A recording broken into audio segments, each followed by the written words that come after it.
of life to Long Island Sound. They also serve as great filters, great natural filters that absorb pollutants and protect the sound from having those pollutants come in. 70% of all life in Long Island Sound is dependent on the life that grows in salt marshes. What we're looking at here is Johnson Creek, which drains into the Lewis Gut in Bridgeport, Connecticut, which in turn drains into Long Island Sound. We're looking at a very sort of infamous part of Johnson Creek, because just to the less than 100 feet away is the equally infamous Mount Trashmore. Mount Trashmore was bought here by the owners of Connecticut Building Wrecking. That's the Capizzello family. Prior to that mountain of trash accumulating, you had a transition area, an area where we went from industrial to residential. And now we have the industrial on this side, Mount Trashmore in the middle, and residential up and down both streets on the other side. Many multi-family houses and of course many children. And here we have Mount Trashmore with hardly a fence around it to stop children from playing in it. It burns regularly, and when it burns, the smoke goes into these neighborhoods and the people suffer from that.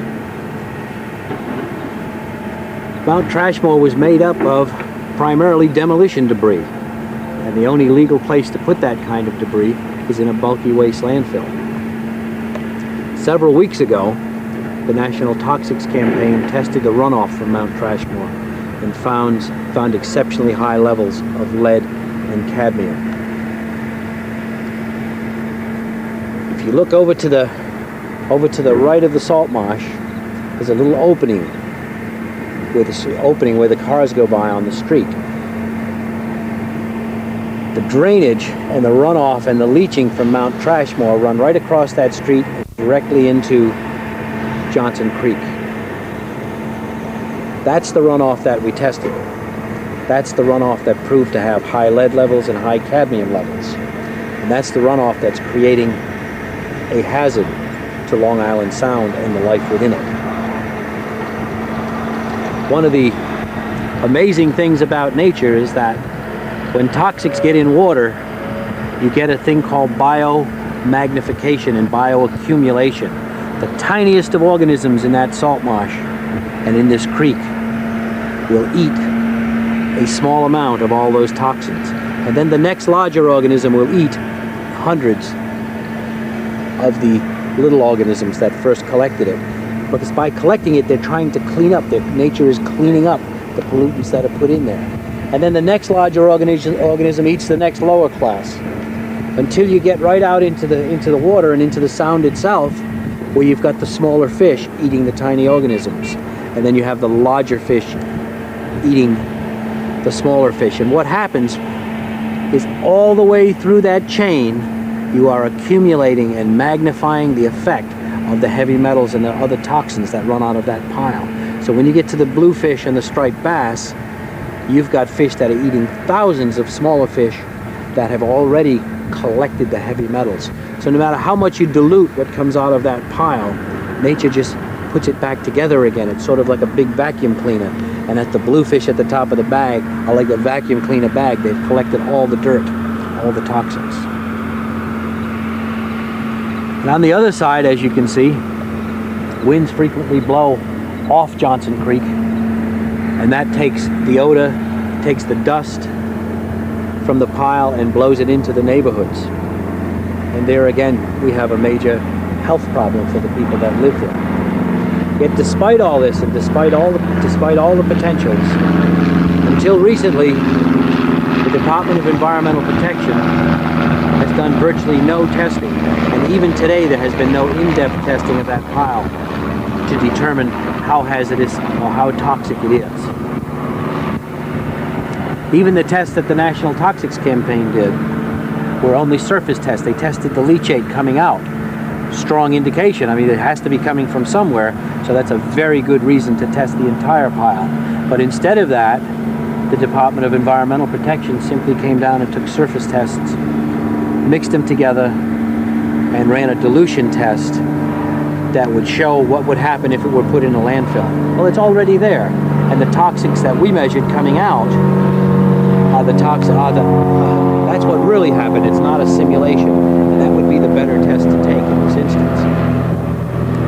Even of greater concern, recently DEP in the city of Bridgeport decided to take this, instead of taking it to the bulky waste landfill or to a hazardous waste disposal facility, they've taken it to an incinerator that's licensed to burn municipal solid waste. The heavy metals that are in this pile will then be refined to their purest states. 1800 degrees will break down anything that's capturing them in the same way that acids would break it down if it were in a landfill, only it will be done almost instantly. So every ounce of heavy metal that's in there will be refined to its natural state and go up through the stack. Some of it will be caught in the pollution controls, but the rest, and if the stuff that's caught, will go down into the fly ash and produce toxic fly ash. The stuff that doesn't will go into the air and into the lungs and onto the ground and into the food chain surrounding the incinerator. There's no getting around these. These are just basic elemental facts that once you refine a heavy metal to, such as lead or aluminum, cadmium, and of course worst of all mercury, because we know that MSW incinerators do not catch mercury very well. Once you refine those metals to their elemental states, they're here forever. Nothing's going to re-encapsulate them to where they were before they burned. And that's where the hazard comes in. And that's where the danger of burning this stuff, especially without knowing what's in it, comes into play. Just have to look at the tide.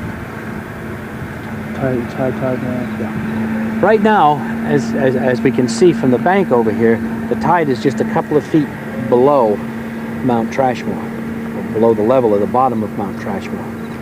And this is a typical high tide. A moon high tide would be slightly higher, and of course a stormy high tide may put the sound right over into the bottom of Mount Trashmore. It's very important to notice that whatever toxins are in Mount Trashmore is roughly 2 stories above water level, and perhaps maybe 2.5 to 3 stories at low tide. So whatever is in Mount Trashmore, when it rains and this tide drops, just the force of gravity will take that underground, and it will go underground and directly into the sound, or into Johnson Creek, where it will drain back out into the sound. And all those toxins will come with it. And other contaminants may be carried out with the sound. Right, and other contaminants will come right out, will also come with it. And we don't know what those other contaminants are because we haven't had the testing done. And it should be here. And once they're in the sound, they will bioaccumulate, they'll biomagnify, and it will have a definite impact on our food chain. We just have to go not a mile from here, and you'll find people fishing. And of course, people fish for the big fish. They look for the bluefish. And they'll be fishing right on a dock where Lewis Gut drains into the sound. Fish that come out of this gut are going to be eating the fish and the other organisms that have already been contaminated. Okay, go ahead. Hi, I'm Bill Garrett. I've been working with the community groups here and with the Connecticut Conservation Association in trying to find some real solutions to cleaning up Mount Trashmore. As you can see, this neighborhood really needs help.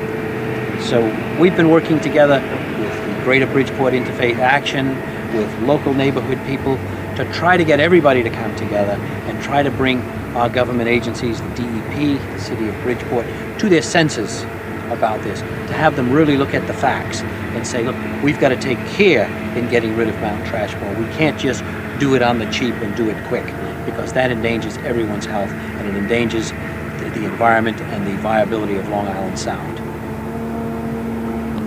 What life is left here in Johnson Creek is supported by tidal flushing, but when the life gets out of the mainstream, the chances of it surviving get small, very small. If you look at the surface of this water, you'll see that there's a layer of scum on top of it. And you'll see that there's oil-type substances here. The same type of oil substances you'll see running out of Mount Trashmore from time to time. You'll also see some dead life. We've seen some jellyfish, bottom up, dead, a horseshoe crab, a young horseshoe crab, and the likelihood of fish surviving in these little inlets that do not get adequate tidal flushing is very, very small. Doesn't mean that all of this is coming from Mount Trashmore. Surely there are more sources of pollution here, but Mount Trashmore has got to be the largest.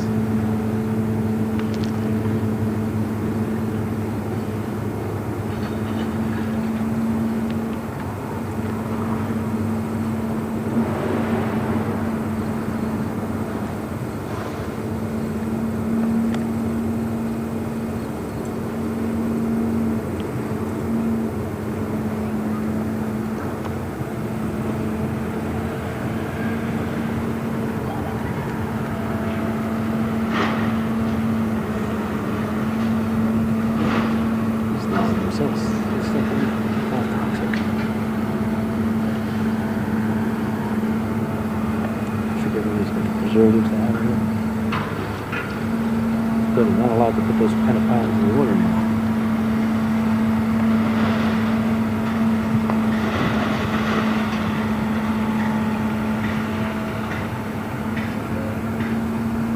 Okay, we're here on the other side of Johnson Creek now, right beside our infamous mountain. And if you'll look over here, you'll see that we're about 8 hours after the rain has stopped. It stopped early this morning. It's a little after 12 now. And you'll see over on the corner of Mount Trashmore, the water is draining out of the pile, across the street, and directly into Johnson Creek. It's not going into the drains. It's not going anywhere where it could be collected and taken care of, but it's going directly into Johnson Creek. Closing.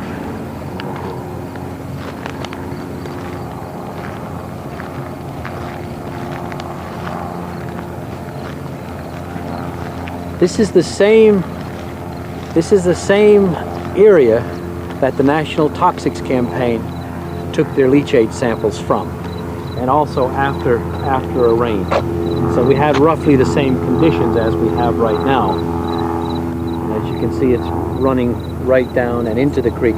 For several months, in the latter part of last year and the early part of this year, the owners of this pile had fire hoses spraying on it continuously in an effort to keep the fires down. And of course, everything that drained out from those fire hoses drained right into the sound.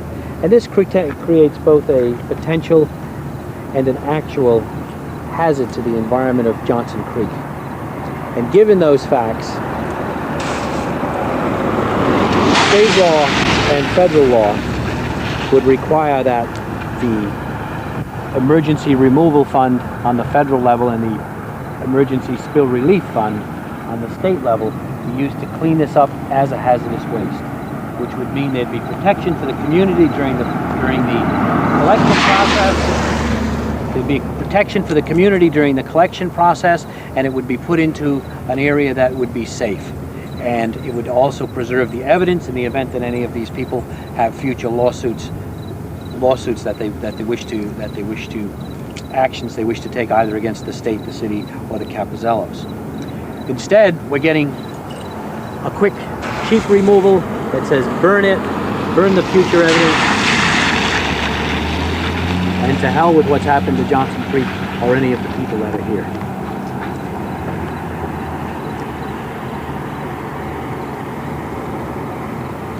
Okay, go ahead. See, the one fact that our little video here doesn't bring forward is the odor coming out of this pile.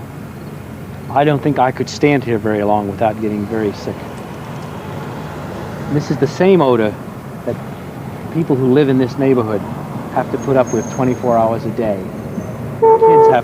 Their kids have to breathe it when they're playing on the streets. Another interesting point is that this is the first time, now that they've started removal, this is what you're looking at here, is the beginning of the removal.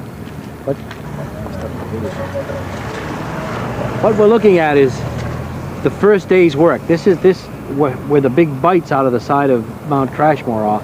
That's where they've been removing it. The city and the state are working to take the pile to the incinerator. And this is the result of the first day and a half's work. As you can see, it's opened up the pile. During that process, they started the work before it rained. You could see the dust blowing off the trucks and into the neighborhood. And we're likely to never know whether or not that was toxic dust or not.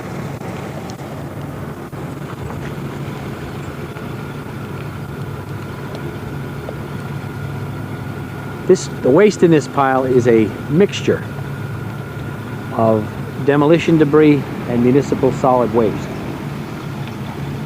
And under the EPA rules of testing mixtures, if any element within a mixture is toxic or is hazardous, it's listed as a hazardous element, and it's found to be part of a mixture, then the entire mixture must be considered and treated as a hazardous waste. In this case, the very leachate coming out of it was found to have high levels of listed hazardous materials.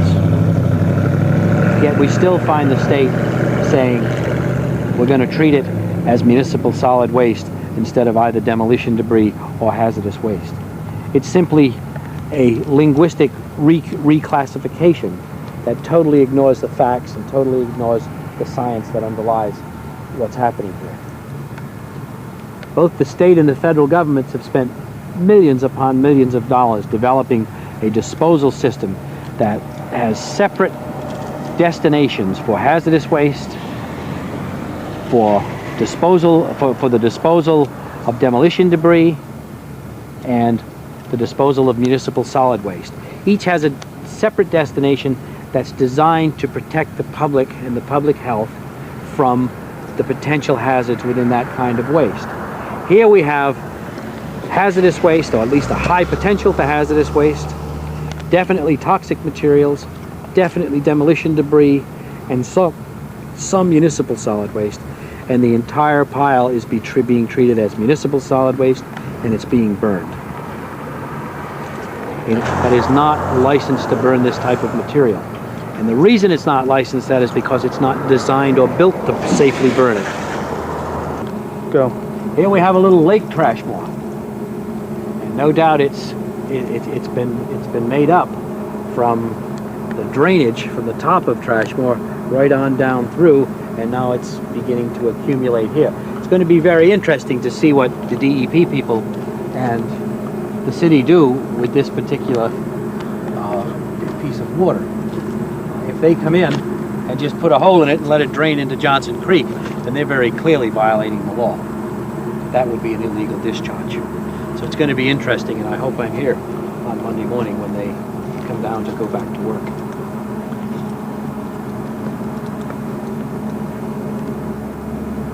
All right, go ahead. Here we've got, just on the side of the pile, we've gotten some old, some chemical putties, some fillers. It looks like materials used in actually building. As you can see, they've been on fire at one point. So most of this pile is burned at one point or another. And it's usually spontaneous combustion. This is almost certainly fallen from up above. Let's go down here.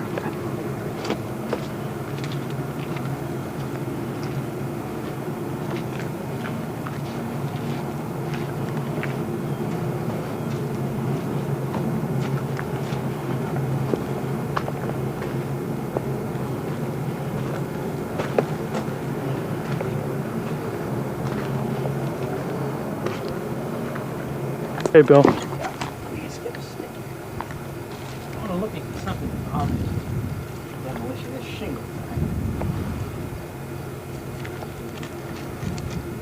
Obvious demolition. Here we've got shingles, which are obviously demolition debris. Siding. We've got plastic siding or vinyl siding from houses or sheds.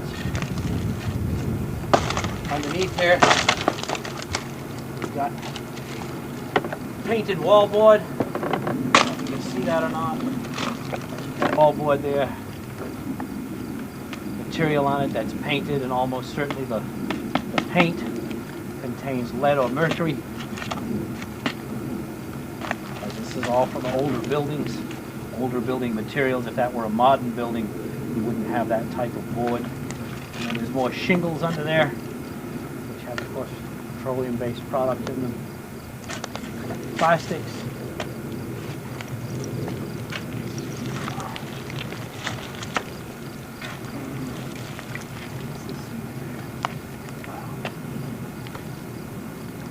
And this is broken up wood, part of the stuff that's been burning so much, ground and shredded wood, all of which comes from tearing down buildings, tearing down houses. And with that comes all the toxics that are in the houses, all the paints, all the sprays, all the stuff that's been absorbed into the wood over the years. And it comes here, and this is why it can't be burned as a fuel or even recycled, because it is contaminated, and that's why we have bulky waste landfills that are designed to protect this kind of thing. Excuse me.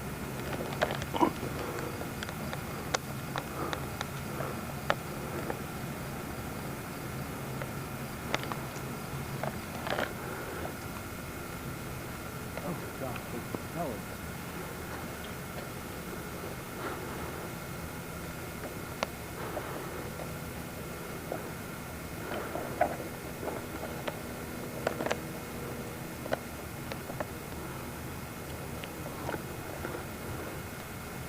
Okay, Bill.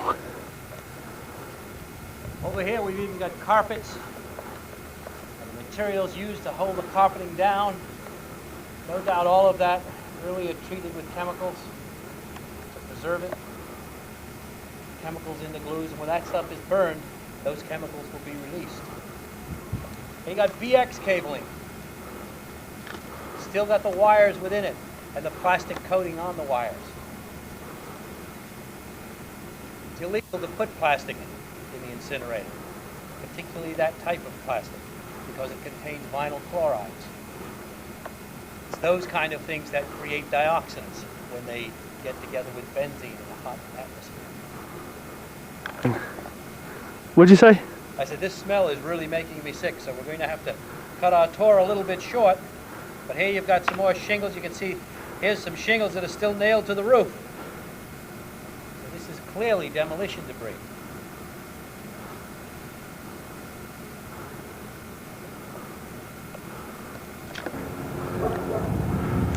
So what we have here up on the top of Mount Trashmore is a city block, an entire city block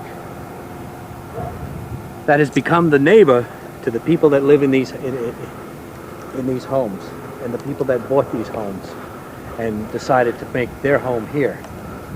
This is what the state of Connecticut and the city of Bridgeport has allowed to become their neighbor. I'm finding it very difficult to even stay here because of the odor.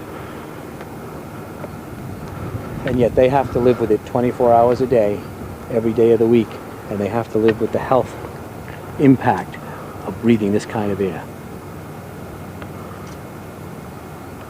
Get one shot up there so you can get the... Bill, you're back on. Got to speak loud. Okay, now we're down at the south edge of Mount Trashmore, and just about a full block's length we have nothing but Mount Trashmore. At least 2 stories high.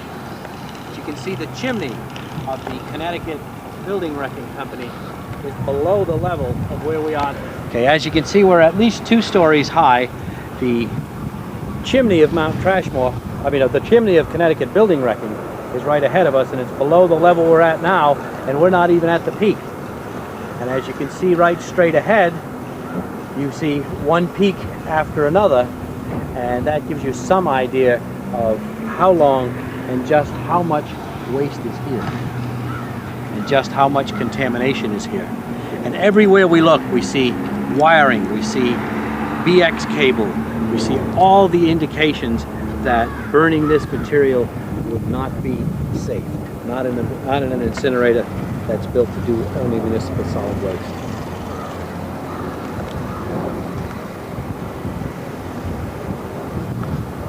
The BX cable with the plastic on it? Yeah.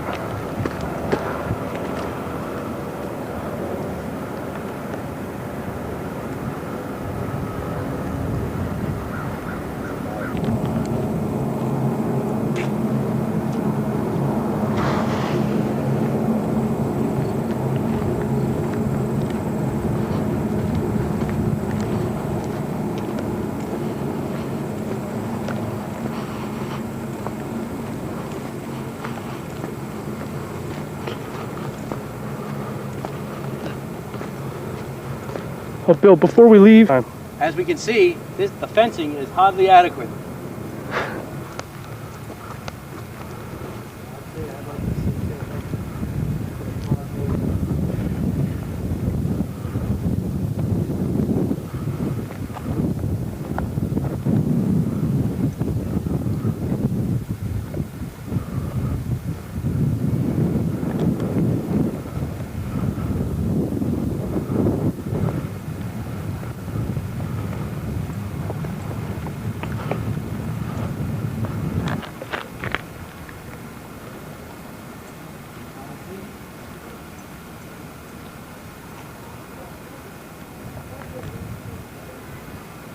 okay,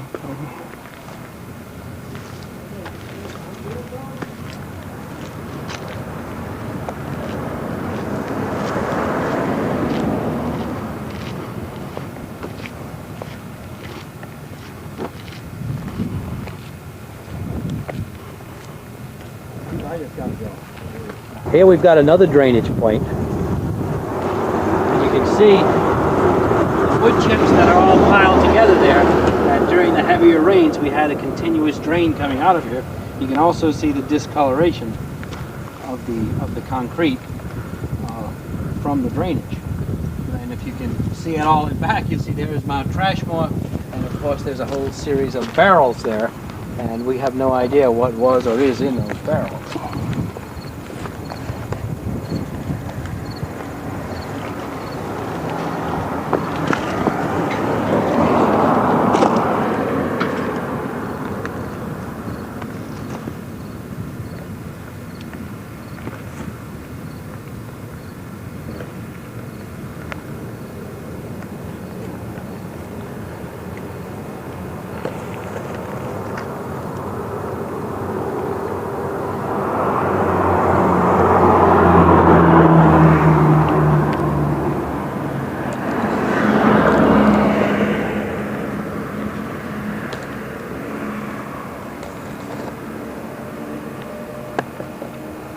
okay, go ahead. Okay, we're here at Pleasure Beach, which the bridge going across Pleasure Beach is where Lewis Gut drains into Bridgeport Harbor and Long Island Sound.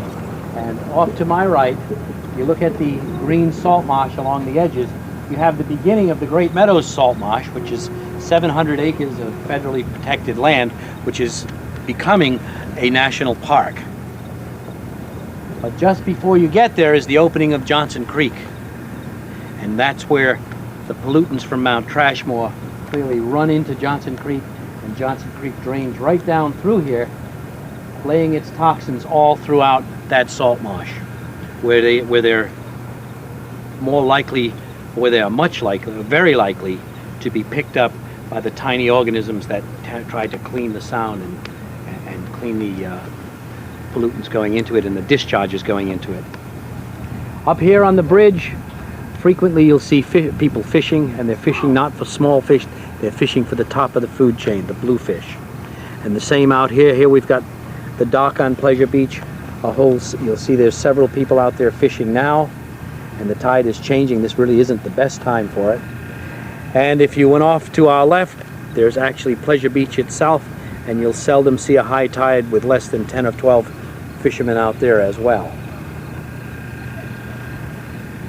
Now, when we look at Long Island Sound and we see that the federal government is spending several $billion on cleanup, and at the same time we have the city of Bridgeport and the state DEP ignoring Mount Trashmore, which is a new source of pollution for that sound. This is just utter environmental and economic nonsense. It's time for us to begin to pay attention to where the heavy metals pollution is coming from and stopping it at its source, so that we're not wasting the billions of dollars we plan to spend on cleaning the sound up. Bill, racism. The race. Pleasure Beach, Lewis Gut, this dock here and this bridge here are in the heart of a low-income community, largely consisting of black and Latino people. Many of the people you see fishing here are not fishing because they enjoy the sport. They're fishing for food. because they don't have the money. And they're fishing for fish to resell to other people. The fish become a major part of their diet. And if they're taking in these toxins and these pollutants, what we really have here is the state DEP turning its back on a major health hazard, because the DEP today has fish advisories for Long Island Sound, for both bluefish and striped bass in Long Island Sound. By ignoring the toxins coming into this sound from Mount Trashmore, we're seeing discrimination at its absolute worst. This is environmental discrimination. You go back and you say, what's environmental discrimination? Let's look at the spending. From the beginning, Mount Trashmore was allowed to develop because DEP would not spend the money to enforce the law to stop it from accumulating. In the second phase, they went to court, they did their depositions, they took the people with assets, the haulers that bought the materials there, the generators of the waste, they let them off the hook, and they sued the people they knew were bankrupt. Again, discrimination against this community. We're not going to do anything significant. The actual outcome of the Mount Trashmore lawsuit was predetermined. Nobody had the money to clean it up through the legal system. Yet we prosecuted them and let the people with the assets and with the cleanup money off the hook.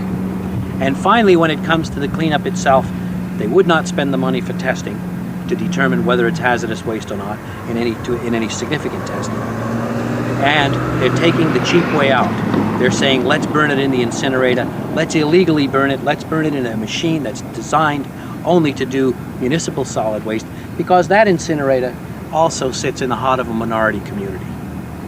This is environmental discrimination. We can spend the money on the white communities, but we can't spend the money on the black and Latino communities. We can spend them on the wealthier communities, but we can't spend it on the lower income communities. And perhaps the most vicious part of that policy is that these other communities, the low income people, who have to rely more on the fish for part of their diet. I'm just getting a shot.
By itself. We just have to make sure that we get it.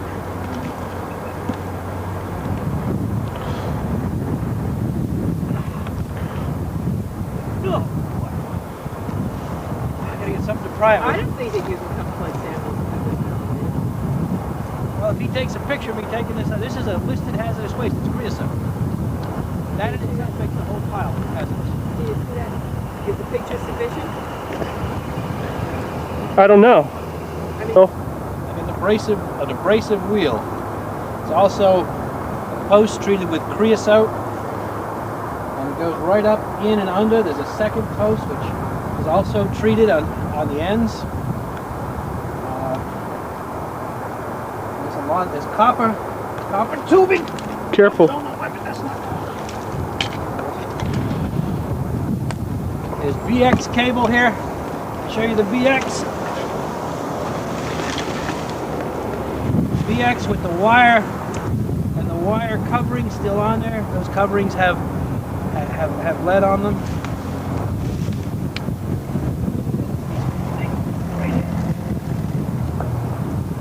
Right off that post. We can take that piece right there.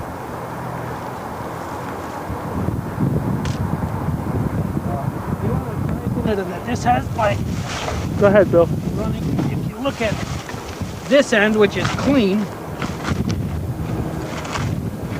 right? Then you come up the post. You can see by the time you get here, it's treated with creosote. Very clearly listed hazardous waste. The same with this piece that's chipped off.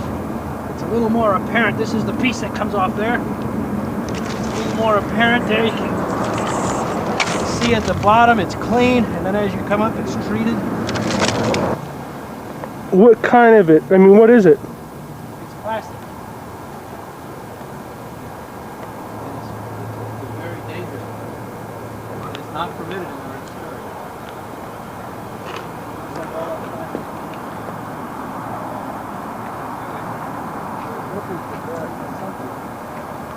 That almost looks like a lead pipe up there.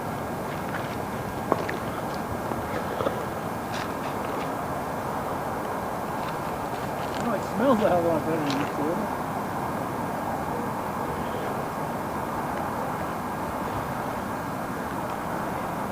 See all these pipes and cables sticking out.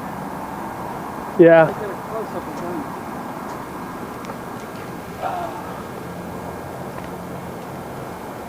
That's just what was ever. See that VX cable and the conduit? That looks like a lead pipe up there, but I can't tell.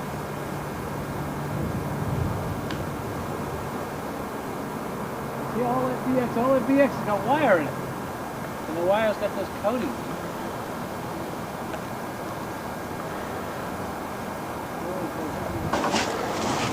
Okay, Bill, what is that?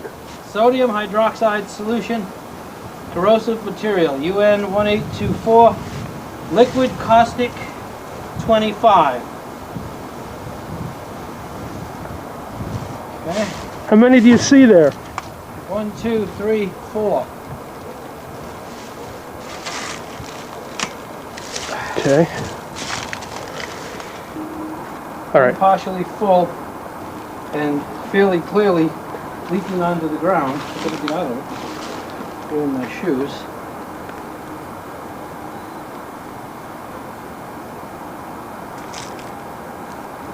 And if we go over here to the pile, okay, we need someone to come down here.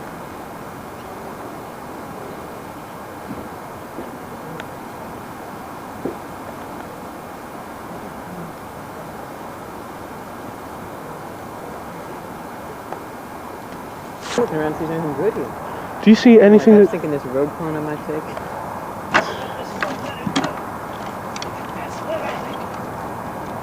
That's sheet lead right there. We need someone to come down here and Who does identify that? this stuff. I don't know. We have a garbage There's no decipher. rust on it anywhere. Well, yeah. Hey, Bill. My hands are too cold to stay here.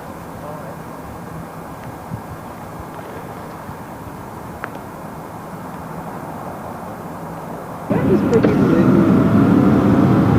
Okay.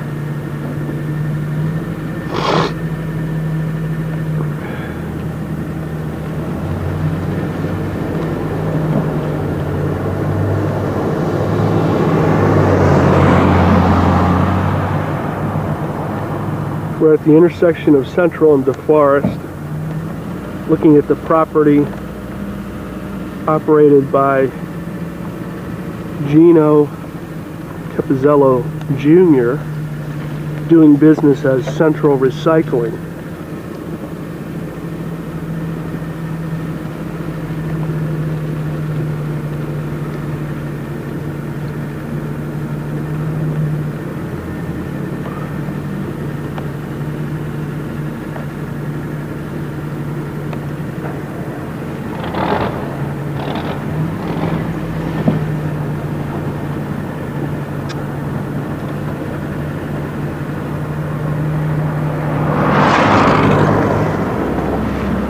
That bulldozer has two 55-gallon drums in the bucket.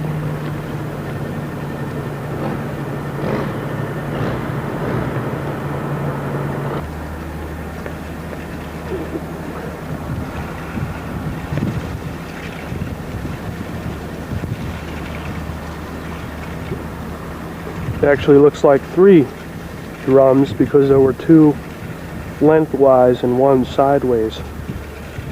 9:15 Sunday morning, November 15th.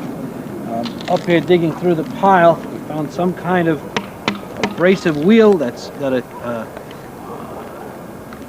netted type fiber on both sides and some sort of material poured between it. We're going to remove some of this for testing. And you know, everywhere I've looked this morning, there is no place that I've been able to stand where I could not find some form of hazardous waste. In particular, a lot of small pieces of creosote, such as this.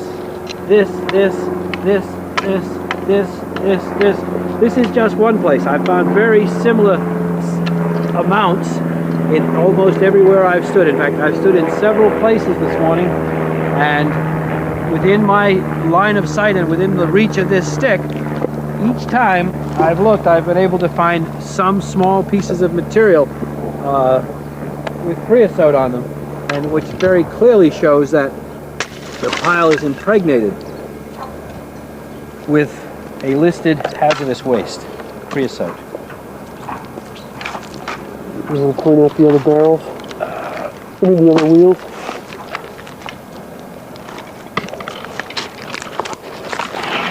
Another one. Also, BX cable. The BX cable runs throughout the entire pile, and inside that BX, if you look closely here, you'll see that the wires are still inside, and they still have the plastic coatings on them, which of course become hazardous when they're burned.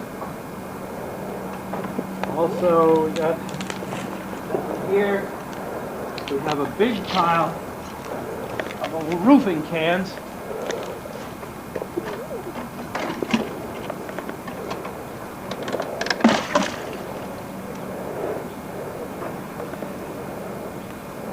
What's in there? See, I'm looking for the label now.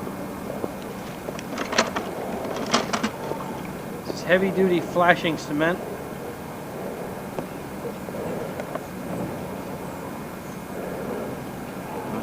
Caution: combustible. Avoid prolonged contact with skin and breathing of vapor or mist. Do not take internally.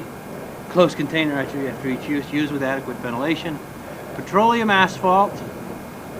Petroleum solvent. Petroleum asphalt. CAS 8052-42-4. Petroleum solvent. CAS 805241-3. Crystalline. Crystotile asbestos, encapsulated, CAS 12001-29-5. And of course, anything burned at 2,000 degrees will no longer be encapsulated. And as you can see, there are just dozens and dozens of these roofing cans, all through here, all down alongside of the pile over there. In fact, this part of the pile seems to be impregnated with them. They're all over the place.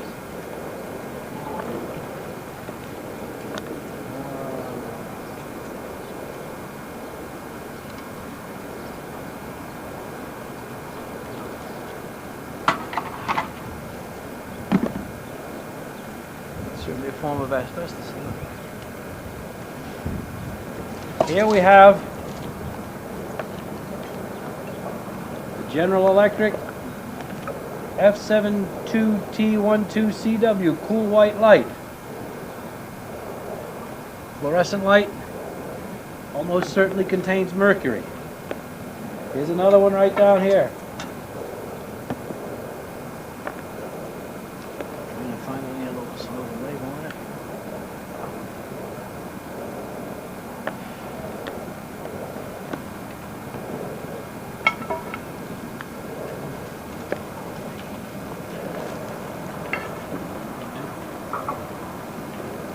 And not only does it contain mercury, but the glass is almost certainly leaded glass.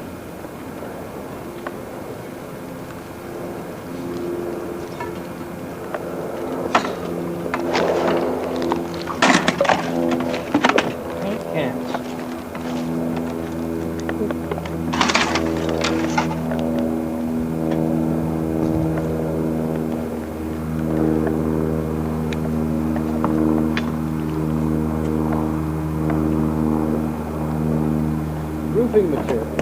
Roofing material all through the pile. This type of roofing material. I got here some fire hose. And I'm going to take a sample of this and take it with us. It's clearly got a rubber inside and it looks like some kind of asbestos coating, but we'll have to have it tested to see. Some more cans of roofing material, tires, more plastic, more roofing materials type of roofing material. By the way, we're on the east side of the pile now, facing Central Avenue, and we're, I would estimate, about 50 feet from Johnson's Creek.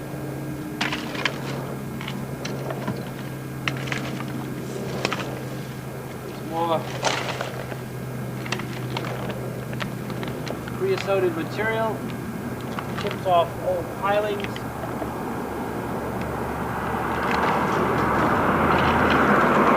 Small pieces of roofing material, may or may not contain asbestos. Very small pieces.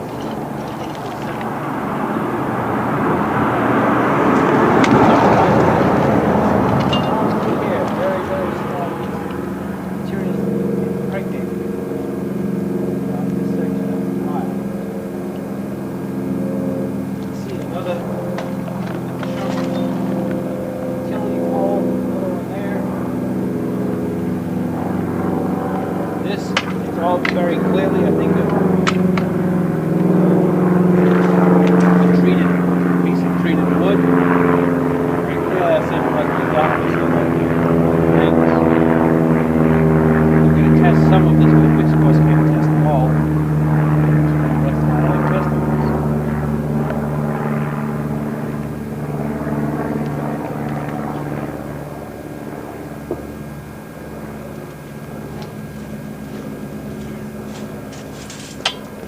We have here barrels, some motor oil. Here we've got fuel oil conditioner, whatever that means.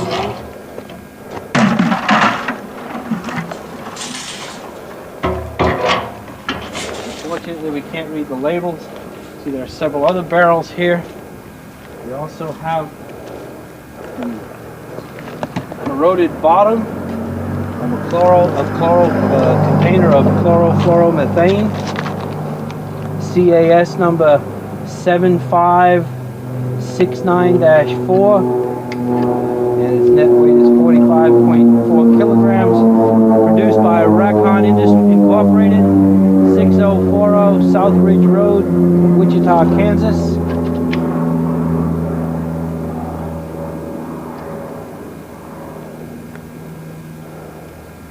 In the event of spill or leak, you can't read the rest of the warning label on there. You can see it's definitely rotted out.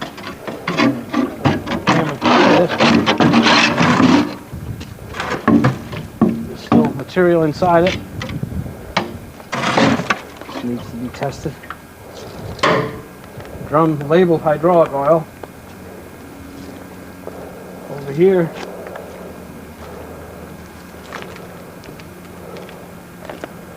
I don't know if we can get a clear shot of this. Here, we have another blue barrel, similar to the one picture of New York Times. It's CCA, whatever that company is. You can see it's clearly put in the pile. You can't budge it. So we don't know how many of these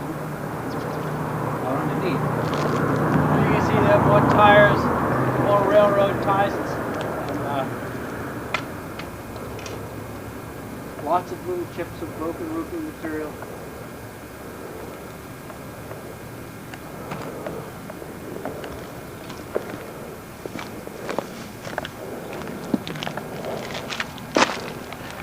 Let's see. Down around here where this is a very important point, because as you can see from the ground, much of the runoff from the pile comes right out through here.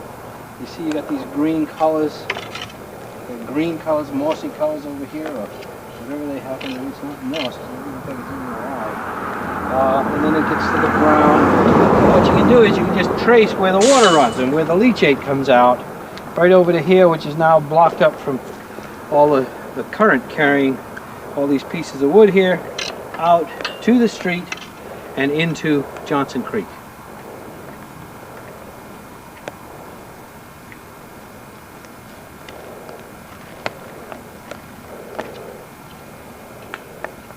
Again, there isn't a piece of ground that's not impregnated with roofing materials.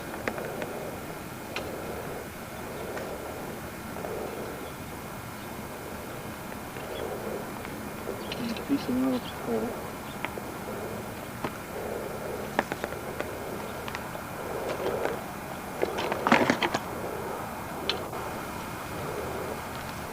Plastics. Lots of plastics, lots of PVC, and various other grades of plastic, all of which should not. Okay, this is another piece of fire hose, which is all through the pile, goes up and around. It's not something that's going to be easily seen or removed when you're pulling it out with a front end loader. Cutting a little sample of it out. Testing.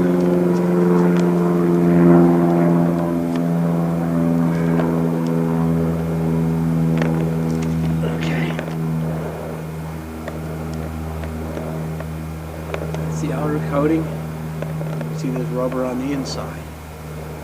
That's the outer. I suspect that this is asbestos.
I took 2 samples out of 1.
don't know what I'm seeing here.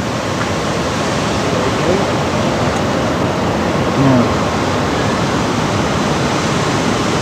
I can't see in this damn viewfinder. That could be.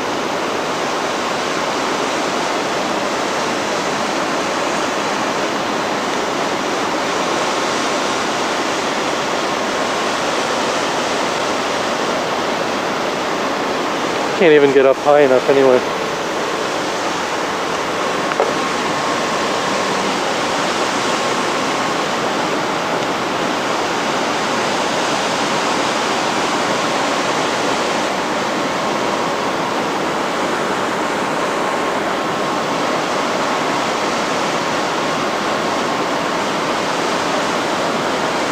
This is not, I can't tell what I'm getting. We are recording. Let's see if we go low. I think that's bad. I think it's back.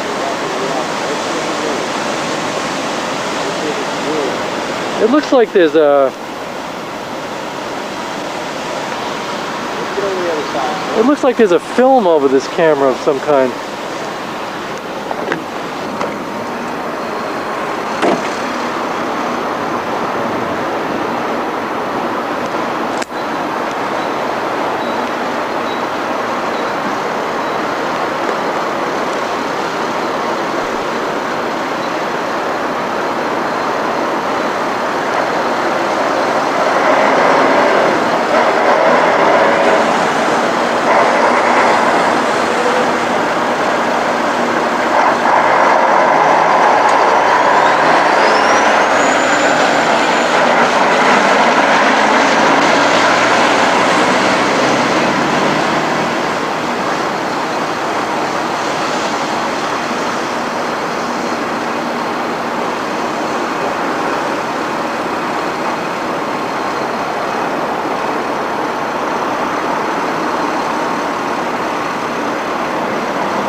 how it goes Yeah. backwards? Why is it This- so this badly out of? Oh, I see. Okay, That now. brings Okay. it up.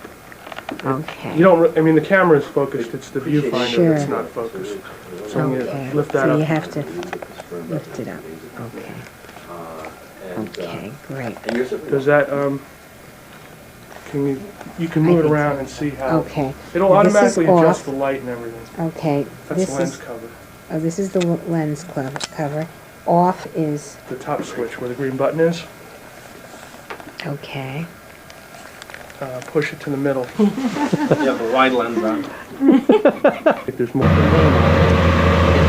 say, it won't say stand It says by. record. Okay? You get it? Not well. Shit, I can't get it focused. Don't stand.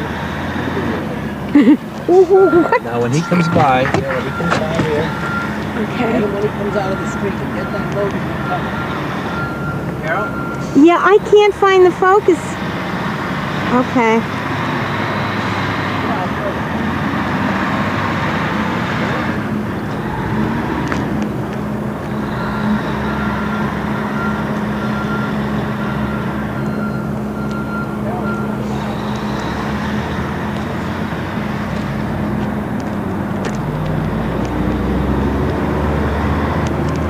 Bill, which way? This way?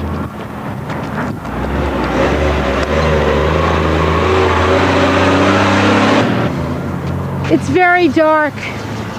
It's very dark. That's all right, jump in. Camera will take care of it itself. Just, you know how to focus it, right? It's up here. Is where you use the zoom. Okay. Okay? Let's go find him now. We saw him load up. Now we're going to follow him over there. We need to get some numbers on this truck. We need to get his number plate. I'm nervous about doing this because I don't know how to operate this. Remember, we need to get the number plate. There's no load cover. Anytime we can get a picture of him. There's without no a load cover on this truck, That's right. And he just filled up from Mount Trashmore. and he just We filled saw up him from fill Mount Trashmore. Is Is that another one coming back? He's Did we doing get that one? Fill up. Okay. Probably is. Maybe we'll go back and get that one. Okay. This guy go. Let's get There he goes. There he goes. You want to get the number? Get a picture of that load. There's smoke coming out of the material he's got in the truck. No load cover on There's it. no load cover on it. Anthony Julian. It's Anthony Julian. Oh, get that number plate if you can. Where's the plate? H335. 33. The load is steaming. There's smoke coming out of it, and of course it's an open load, uncovered. And where'd it come from? It came from Mount Trashmore. Did you see them filling We it? saw them filling it. Okay.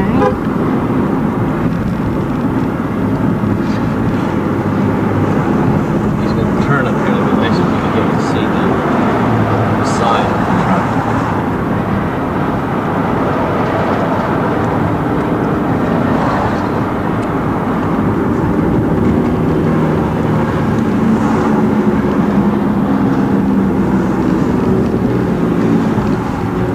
Want me to jump out? Is he gonna have the light red? Just go through.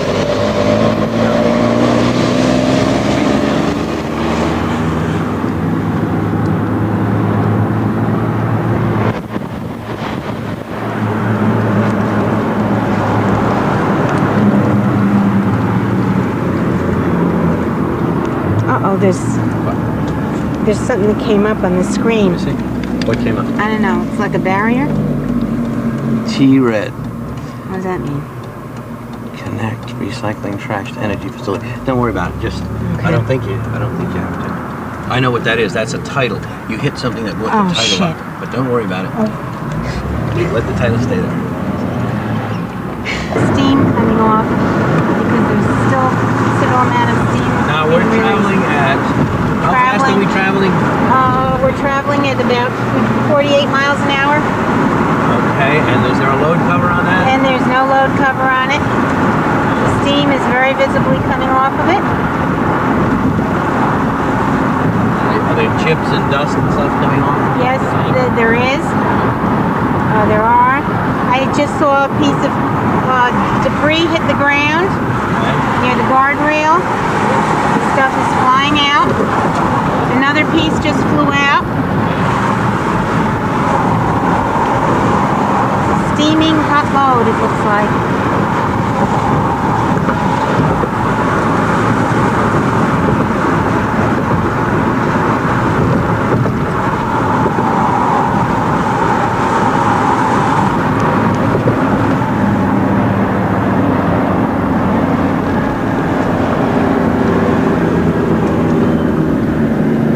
See, it's hard to get the numbers off the vehicle because they're dirty.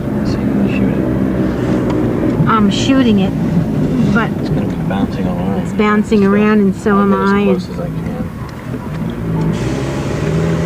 It is H, what is it, 33500? 80. 80? 33580. You have to Zero. read that because you're the witness. Okay. H33580 is correct, Shoot Connecticut. it now? Yep, No, there's enough light there. I got it. I don't know, oops. Of course, I'm going to be picking it up right. Let's get it as close as we can.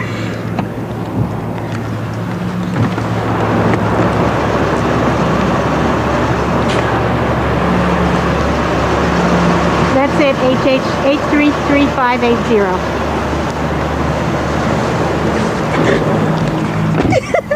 I should be in gangbusters or something. To the incinerator. Approach to the incinerator.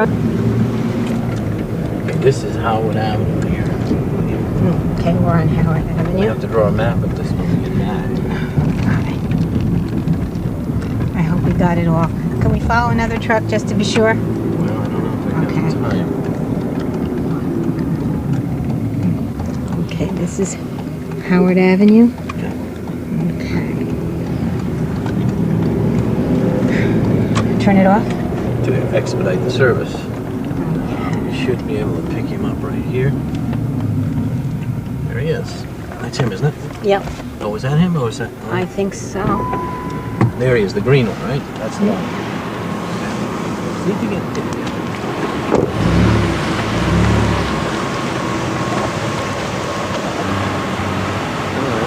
That is it. Okay. Hold on, let me punch out. I thought it was the green one. Yeah, no, I thought it was a Get the side of the truck. Yeah, that's it. Just get that clean piece on top. Okay. It's truck number 150. truck number 150. The Okay. piece of debris still sticking up on top. Right. Now he stopped at the weigh station. He's stopping at the weighing He did station. stop there, and now he's going back around to the He's going entrance. back around to the entrance. I see Still that. no load cover. Yeah, still no load cover. Where's he going? Get him now. See where he turns. He's turning. Leaving? He's leaving. He's gonna go to the right. Made a right-hand turn, yeah.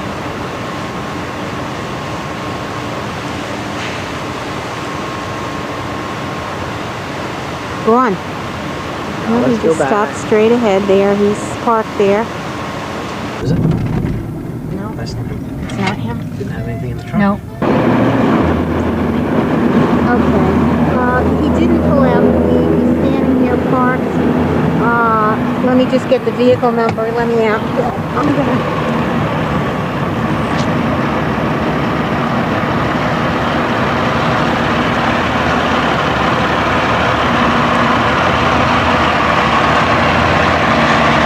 As you can see, the vehicle's the same. And it's Anthony Julian. The debris sticking out of the top of the truck. And I'm just getting a little verbal harassment. Pulling away. We know the number, so we can check Okay, out the license number. The truck is just pulling away from the plant. Empty. It's empty. The material has been discharged, although we didn't see it discharged. He was inside the plant, and we're following him out of the plant right now onto, looks like he's going back to, We need to get the number again. yeah, we're trying to get the number. Just trying to not let us get it. I think those trucks up that fast. Yeah, he's coming up the ramp to 95. to see if we can shoot that plate of It's going to be tough on here. it. Okay, now you have to read that plate. I have to read that plate right now. This plate is the same. What is it? H33580. And I don't know that the camera's picking it up because the light is... There's junk falling out of the truck onto the road. They have old rags falling out onto the road, although, and debris and stones. another Oh piece yeah, of a lot of debris. pieces of debris falling out, even though, oh, and it just hit my car. And No load cover. no load cover. But has it been discharged? Yeah, it's empty. It's empty, Yeah. the truck is So that's empty. just the stuff from dumping. What's falling out is just the residue that's Get stuck that to the rag. back cover. Right, get that rag. And there's a rag hanging over the back. There were two of them, I think. But there's one now. Okay. Same truck, same license. I hope the camera picked up the license. If not, I will verify that it's correct indeed.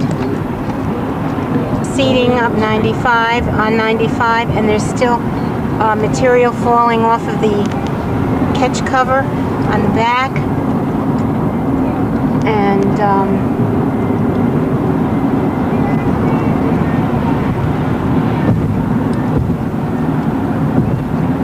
we're gonna try and get alongside of him maybe and get his past him or not? No, we can't do that. Okay. We're coming off of the exit 29 Stratford Avenue.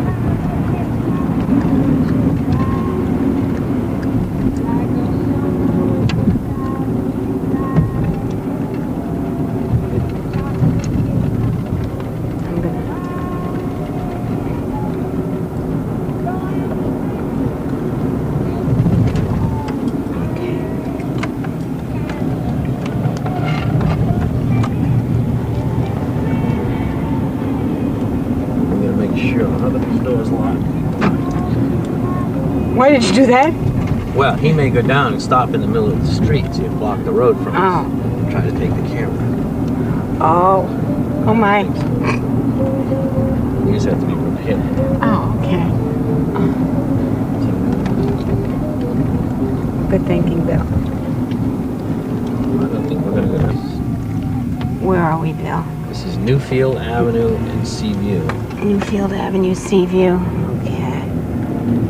Go down and turn left.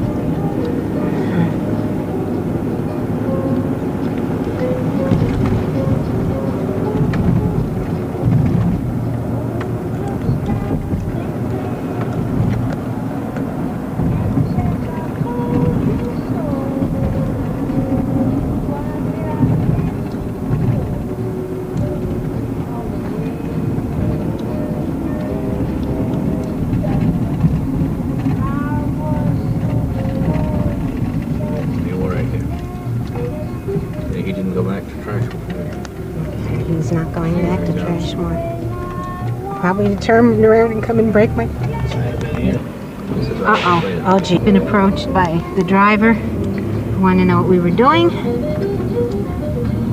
I'm sure he knew.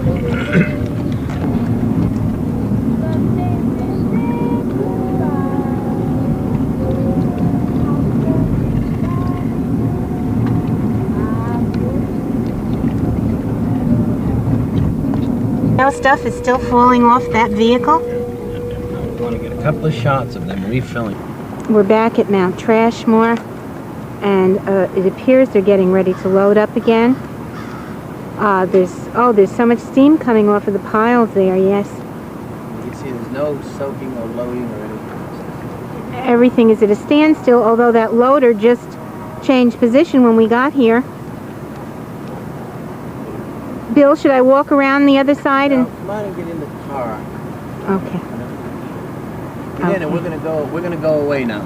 Okay. And let them get a little Okay, that's it for now. So we'll give them a We few just minutes. unfortunately passed a Patrick truck, and they were working today also. I didn't get them on the film, though. We'll hopefully. We're Just get a back at quick the shot. site. Get that load going. Back at the site. Get that. Got it. We've got to pull away. ECN